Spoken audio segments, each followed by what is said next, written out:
তো গাইস, কি চলতেছে আমাদের এই এলাকায় এখন?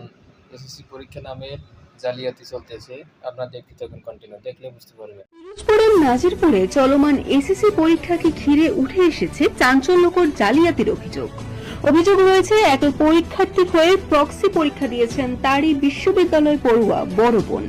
ঘটনাটি ঘটেছে উপজেলার মাটিভাঙ্গা ইউনিয়নের হাজী আব্দুল গনি মাধ্যমিক বিদ্যালয় কেন্দ্রে।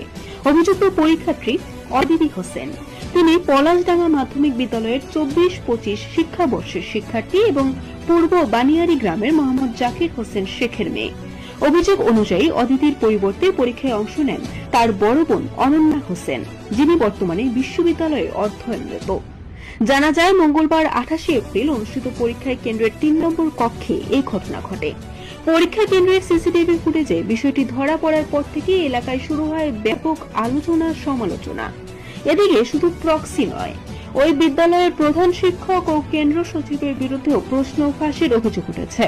স্থানীয় শিক্ষক, শিক্ষার্থী ও সাধারণ মানুষের প্রশ্ন, শিক্ষা মন্ত্রণালয় যখন নকল, প্রশ্ন ফাঁস ও জালিয়াতির বিরুদ্ধে কঠোর অবস্থান নেয়, তখন নাজিরপুরের এই ঘটনায় কি ব্যবস্থা নেওয়া হবে?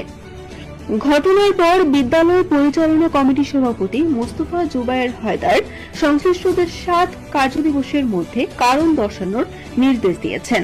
একই সঙ্গে ঘটনার সময়কার পরীক্ষা কক্ষের সিসিটিভি ফুটেজ রক্ষণাবেক্ষণের নির্দেশও দেওয়া হয়েছে। বর্তমানে ঘটনাটি পুরো নাজিরপুর জুড়ে টক অব দ্য টাউনের